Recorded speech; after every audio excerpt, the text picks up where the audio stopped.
அன்பு நண்பர்களே வணக்கம். இந்த பெண்மணியை பாருங்க, தெளிவா பாத்துக்கிடுங்க.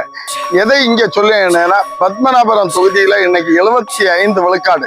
தமிழகத்திலே படித்த மாவட்டம் 75 விழுக்காடு.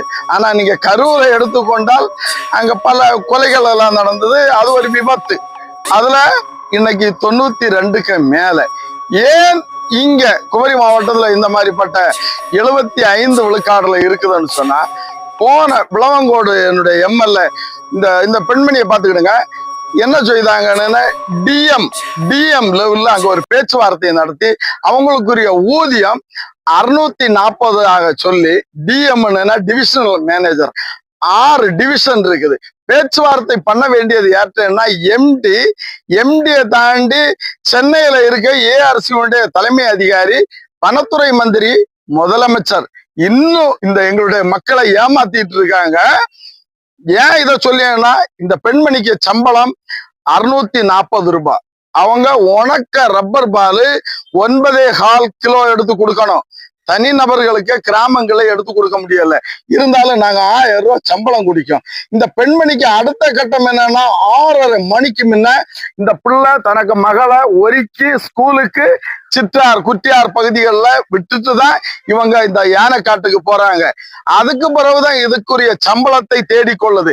இதுல கொடுமை என்னன்னு சொன்னா, 9.25 கிலோக்கு கீழே எடுத்தாச்சுன்னா கிலோயின் பேர்ல 50 ரூபாய் வச்சு குறைஞ்சிட்டே இருக்கும். அதுக்கு 300 ரூபாயில வந்து நிற்கும். நீங்க நான் சொல்லக்கூடியதை விசாரித்து பாருங்க. ஏன் இன்னைக்கு இந்த சம்பவத்தை சொல்லுகின்றேன் என்று சொன்னால், 5 ஆண்டுகள் மந்திரியாக இருந்தாங்க. அவங்களுக்கு நம்ம ஓய்வு கொடுத்திருக்கோம்.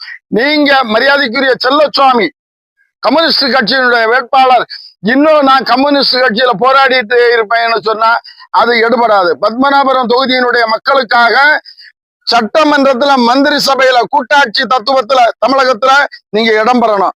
ஏதோ உங்களுக்கு தாரது 1-2 சீட்டு, இதுல நான் சேர மாட்டேன், நாங்க வெளியில இருந்து ஆதரவு கொடுப்போம்னு சொல்லியது பத்மநாபபுரம் தொகுதி மக்களை ஏமாற்றுவது. இந்த மக்களை பார்த்துக்கிடுங்க, இந்த பெண்மணியை பார்த்துக்கிடுங்க, தெளிவாக சொல்லி ஏஆர்சியில தானாக வருமானம் வரும். நீங்க 1000 ரூபாய் இந்த பெண்மணிக்கு கொடுத்து பாருங்க. இது நிக்கியது யானை காட்டுல காடு கூட வெட்டி கொடுக்கல. எதனால வெட்டி கொடுக்கல? தெளிவாக நீங்க கம்ப்யூட்டர் சிஸ்டம் இருக்கு. இந்த பிள்ளை எங்க வெட்டி தார இன்கம் வெள்ளை அறிக்கை போடுங்க. ஒரு ஆண்டுகள் இந்த பெண்மணிகள் பால் வெட்டி உங்களுக்கு எவ்வளவு தாராங்க, நீங்க எவ்வளவு செலவு பண்ணுதீங்க, இந்த அரசுக்கு என்ன முதலீடு காட்டுதீங்கன்னு வெப்சைட்ல போடுங்க. அப்பந்தானே இந்த மக்களுக்கு வெளிப்படையா தெரியும். ஏன் படித்த மாவட்டத்துல நீங்க 75% ஓட்டுப்பதிவு இன்னைக்கு நடந்திருக்கு. இன்னும் ஒரு சம்பவத்தை சொல்ல, இந்த பெண்மணி இந்த அளவு கஷ்டப்பட்டு கொண்டிருக்கப்போ, சாதாரண மக்கள் இந்த மாவட்டத்துல அதிகமாக டைவர்ஸ் நடக்கக்கூடிய மாவட்டம்.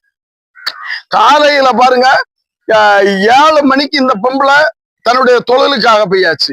7 மணிக்கு முன்ன பிள்ளைங்களை ஒருக்கி ட்ரெஸ் சமைச்சு 3 மணிக்கு எழுச்சு ஒருக்கி இதை விட்டுட்டு போயாச்சு. ஆனா சாதாரண பெண்கள், நாங்கள் வசதி படைத்தவர்கள்னு சொல்லி மிக்சி இல்லானா, கிரைண்டர் இல்லானா அன்னைக்கு அந்த வீட்டுல சமையல் இருக்காது. ஹோட்டல்ல போய் அந்த விஷ சாப்பாடை தான் வாங்கி கொடுப்பாங்க பிள்ளைங்களுக்கு. நம்ம மருத்துவமனைக்காக எடுத்துட்டு சொல்லி நம்ம பிள்ளைங்களை, இந்த பிள்ளை இங்க ஒரு கோணத்துல உழைத்து கொண்டே இருக்குது. இதுவும் குமரி மாவட்டத்துல நடக்குது.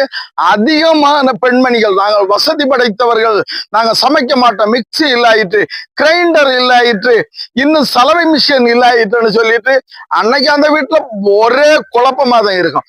எனவே இதெல்லாம் ஏன் பதிவிடனா, ஒரு குடும்பம் என்ன எப்படி இருக்கணும். கம்யூனிஸ்ட் கட்சிக்கு நான் தெளிவாக சொல்லிட்டேன், உங்களை வெற்றி பெற செய்து விட்டுருவாங்க. ஏற்கனவே இருந்த வேட்பாளரை விட நீங்க சிறந்ததாக செய்யணும். மந்திரி சபையில போனோம், உங்களுக்கு 5 ஆண்டுகள் கழித்து வாய்ப்பு தருவாங்க. இல்லைன்னா அண்ணன் ஸ்டாலினுக்கு 5 ஆண்டுகள் கழித்து வாய்ப்பு கொடுப்பாங்கன்னா வாய்ப்பே இல்லை. தமிழ்நாட்டுல கூட்டாட்சி தத்துவம், அது காங்கிரஸ் கட்சியையும் கூட்டணியில சேர்த்து கொள்ளணும். நீங்க வாய்ப்பே இல்லை. கம்யூனிஸ்ட் கட்சியையும் அண்ணன் திருமாவளவனையும் கூட்டணியில சேர்த்து கொள்ளணும்.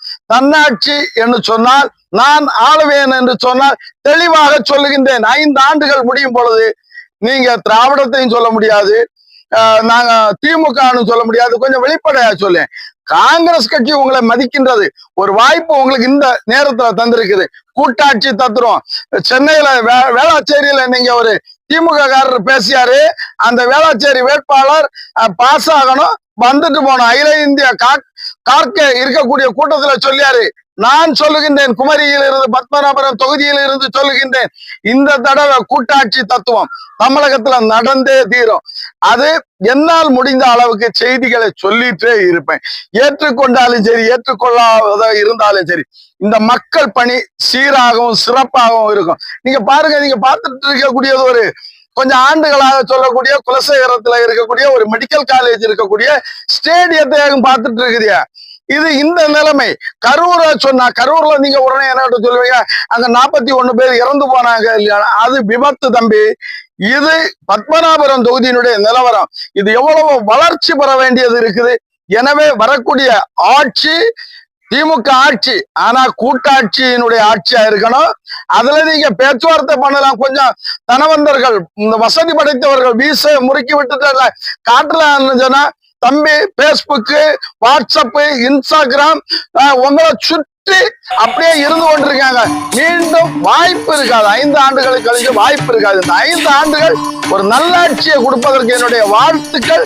ஆனா கண்டிப்போடு நீங்க பேரம் பேசிட்டு இருப்பீங்கன்னு சொன்னா அதுக்குரிய பதில நாங்க சொல்ல வைப்போம்.